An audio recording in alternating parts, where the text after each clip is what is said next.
ప్రముఖ ఎకనమిస్ట్ గీతానంద్ గారు. గీతానంద్ గారు, ఈ ట్రంప్ నిర్ణయాలపైన గత 2 రోజులుగా చర్చ జరుగుతోంది.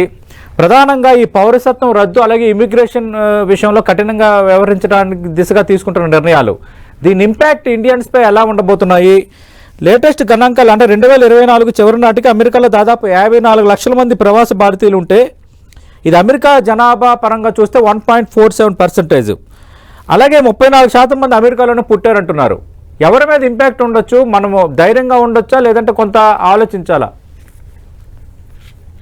ప్రపంచమంతా ఒకే విలేజ్, గ్లోబల్ విలేజ్ అనే కాన్సెప్ట్స్ నడుస్తున్న రోజుల నుంచి మా ప్రాంతంలోనే పుట్టాలి అంటే ఒక సంకుచిత స్వభావం వైపు తీసుకునేటువంటి నిర్ణయంగా ఇది వెళ్ళాలి చెప్పాలి మొత్తం ట్రంప్ తీసుకున్న నిర్ణయాన్ని.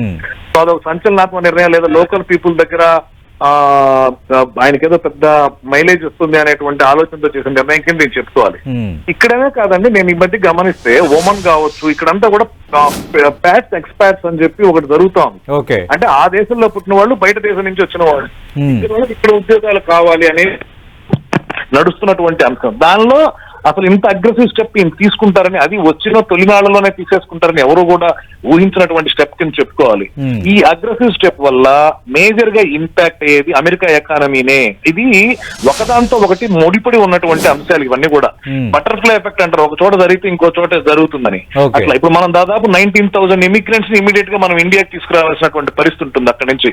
అంటే వీసా ఎక్స్పైర్ అయిన వాళ్ళు కావచ్చు, అవి ఇవి ఉండొచ్చు. ఇవి కాకుండా ఇప్పుడు అక్కడ ఉన్న వాళ్ళ పిల్లలకి ఎవరికైతే ఉన్నారో వాళ్ళకి బర్త్ రైట్ ఇవ్వను అని అంటే అక్కడ దాని ఇంపాక్ట్ కూడా ఉంటుంది. ఎందుకు, ఆల్రెడీ ఉన్న వాళ్ళ పరిస్థితి ఏంటి, ఇవన్నీ ఒక క్లారిటీ రావాలి.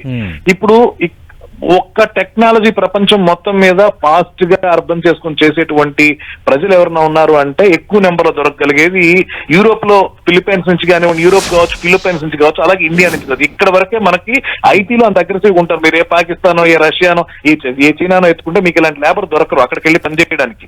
టెక్నాలజీకి సంబంధించి ప్యూర్ గా అక్కడ ఉన్న కంపెనీలు, ప్రోడక్ట్ బేస్డ్ కంపెనీలు అన్ని కూడా ఇండియా నుంచి ఉన్నటువంటి మేధో వలస మీద ఆధారపడి నడుస్తున్నటువంటివే ఎక్కువగా ఉన్నాయి. మీరు కావాలంటే చూడండి, అక్కడున్న పెద్ద కంపెనీలందరికీ సిఇఓల స్థాయిలో కానివ్వండి, సిటిఓల స్థాయిలో కానివ్వండి ఉన్న వాళ్ళు ఎక్కువగా కూడా భారతదేశం నుంచి వెళ్ళినటువంటి వాళ్లే. ఈ విధానాలు ఏవైతే ఉన్నాయో ఇవి అమెరికాని దెబ్బతీసే విధానాలు, అంటే తనకు తానుగా పొడుచుకునేటువంటి విధానాలు ఇప్పుడు చూడడానికి అగ్రెసివ్ గా బాగానే కనపడతాయి. ఇవి రేపు రిటర్న్ వచ్చి ఆయనే ఒక భస్మాస్త్రంలా తయారయ్యేటువంటి పరిస్థితి ఉంటుంది. అయితే ఇండియన్ ఎకానమీ మీద కూడా కొంత ఇంపాక్ట్ ఉంటుంది, కాదనలేనటువంటి అంశం.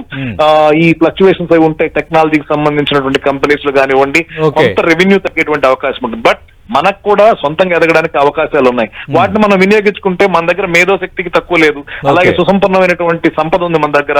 మనకి ఇంకా గ్రోత్ కి ఇంకొక ఆపర్చునిటీ కింద తీసుకోవచ్చు. మేధో వాళ్ళకు అనేది తగ్గిందంటే మన మేధావులు మన దగ్గరే పనిచేయడం మొదలు పెడితే మన ఎకానమీ బాగుపడుతుంది. అలా పాజిటివ్ గా కూడా చూడొచ్చు దీన్ని. అంటే ఇప్పుడు ఇమిగ్రేషన్ చట్టాలు కూడా కఠినతరం చేయబోతున్నట్టుగా ఆయన నిర్ణయాలు బట్టి మనకు అర్థమవుతుంది. దీని ఇంపాక్ట్ ఎలా ఉండొచ్చు? ఇక వీసాల జారీ ఇప్పుడు కొంత కఠినతరం అయ్యే ఛాన్స్ ఉందా? అలాగే మన మీరు అన్నట్టుగా భారతీయులు ఎక్కువ మంది డాలర్ డ్రీమ్స్ అంటారు, ఇంకా డాలర్ డ్రీమ్స్ కనటం అనేది కొంత మానుకోవాలా, తగ్గించుకోవాలి? ఖచ్చితంగా మానుకోవాలండి, ఖచ్చితంగా. అంటే దానికి నేను 2 ఉద్దేశాలు చెప్తాను. ఈయన ఇంపాక్ట్ ఏదో ఉండిపోతుంది, దీనివల్ల ఏదో నష్టమైపోతుంది అనేది తీసి పక్కన పెడితే కూడా, మనం స్టార్ట్అప్స్ లో రీసెంట్ గా చూసినట్లయితే ఇండియాలో స్టార్ట్అప్ కల్చర్ పెరిగిన తర్వాత, ప్రోడక్ట్ బేస్డ్ కంపెనీస్ పెరుగుతున్న తర్వాత, ఇంకొద్ది రోజుల తర్వాత ఏఐ విప్లవం ఏదైతే ఉందో దానిలో కీలక భూమిక భారతదేశమే పోషిస్తుంది. డాలర్ డ్రీమ్స్ కాస్త రూపీ డ్రీమ్స్ అయినా కూడా మీరు ఆశ్చర్యపోకర్లేదు. సో ఫస్ట్ ఆఫ్ ఆల్, రెండోది ఏంటంటే ఇమిగ్రేషన్ వల్ల వస్తున్నటువంటి నష్టం ఏంటి అంటే, ఇప్పుడు కొత్త ఏదైనా చిన్న చిన్న లొసుగులుండి వెళ్లే వాళ్ళు కానివ్వండి, లేదా నెంబర్స్ తగ్గించడం కానివ్వండి, ఇది ఎక్కువగా కూడా ఇంపాక్ట్ అయ్యేటువంటి అవకాశం ఉంటుంది. ఎస్పెషల్లీ స్టూడెంట్స్ మీద కూడా కొంత ప్రెషర్ ఉంటుంది. మనకి ఏంటంటే ఎంఎస్ చేయాలంటే యూఎస్ఏ బేస్ మేజర్ డ్రీమ్ కింద ఉంటుంది అనమాట. సో అది కొంత ఇంపాక్ట్ అయ్యేటువంటి అవకాశం ఉంటుంది. అలాగే ఒకసారి అక్కడ ఎంఎస్ చేసిన తర్వాత కొద్ది కాలం పార్ట్ టైం జాబ్స్ చేసి తర్వాత పర్మనెంట్ జాబ్స్ చూసుకోవడం, ఇలాంటి కల్చర్ కొంత బ్రేక్ పడేటువంటి అవకాశం ఉంటుంది. ఓకే, థ్యాంక్ యూ గీతానంద్ గారు.